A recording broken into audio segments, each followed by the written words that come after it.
Hey class, Dr. Nance. This week we took an assessment that determines our leadership skills, styles. We were asked to define our primary and secondary leadership styles. My primary is analytical and my secondary is inspirational. Diplomat scored really close to being the second one. There was only a 2-point difference. According to Malthus, analyticals are conscientious, self-disciplined leaders who are self-starters is the strength. And that the definition is task-oriented leaders, page 99 and page 100. And inspirational is people-oriented leaders. And it says they lead best in ministry situations that call for inspiring, motivational, compelling, exciting, sincere person.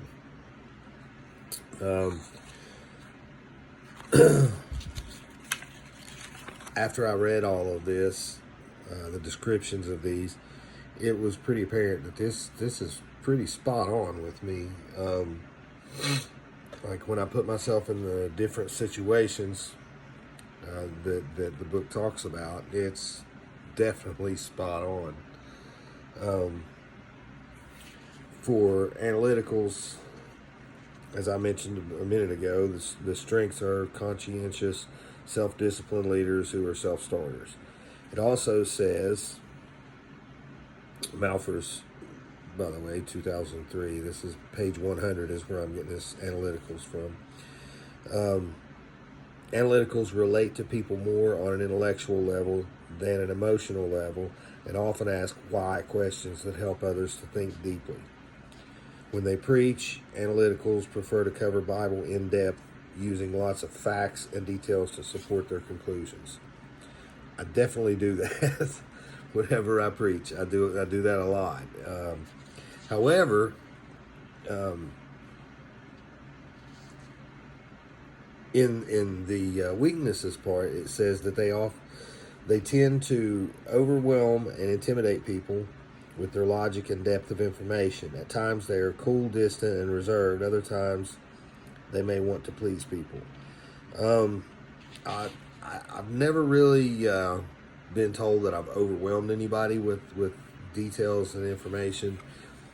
I could easily see how I could do that, though, because I don't use a lot of the information that I find whenever I am preaching a sermon, because I tend to rack up quite a bit of Greek terminology and Hebrew terminology and Aramaic terminology. The things, I normally try to do a pretty decent job of sifting through it, though, and finding the things that would mean the most in context and people would grasp.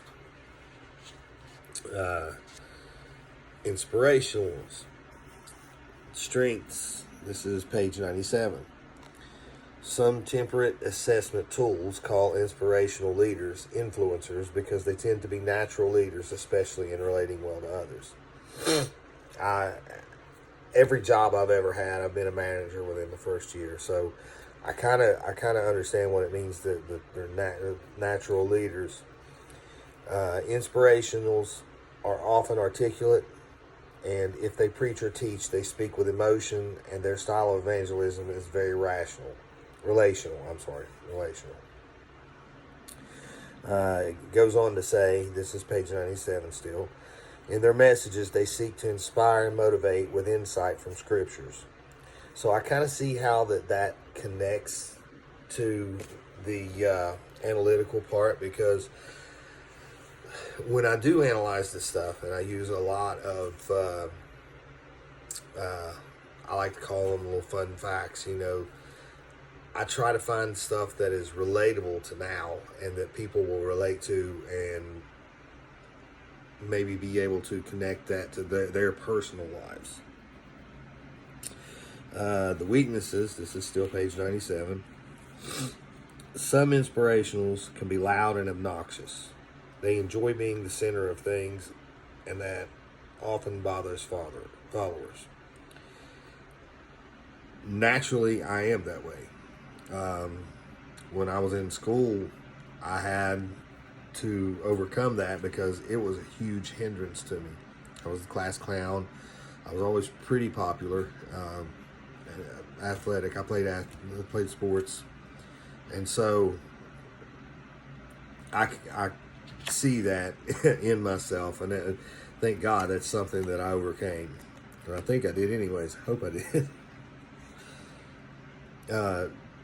But I found that a lot of that stuff was between the two was contradictory. But if it weren't possible, I'm sure that Malphurs wouldn't have had the analytical, inspirational section. I mean, I'm sure it's very possible and likely that people are that.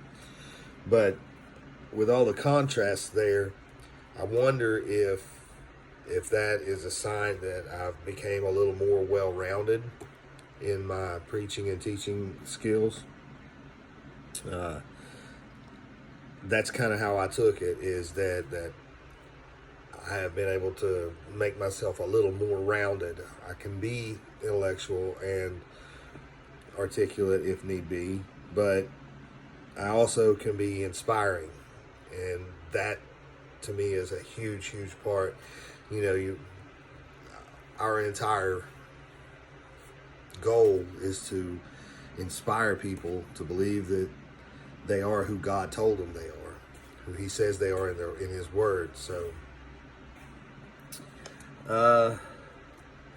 identify the best context in which your leadership styles function.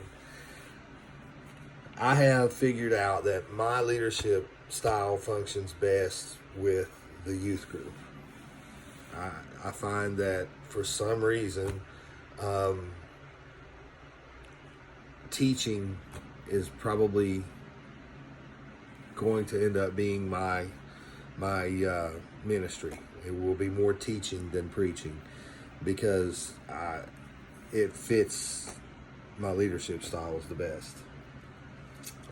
Discuss whether you currently serve in that context. If not, what would it take to get you into the context that allows your leadership styles to flourish?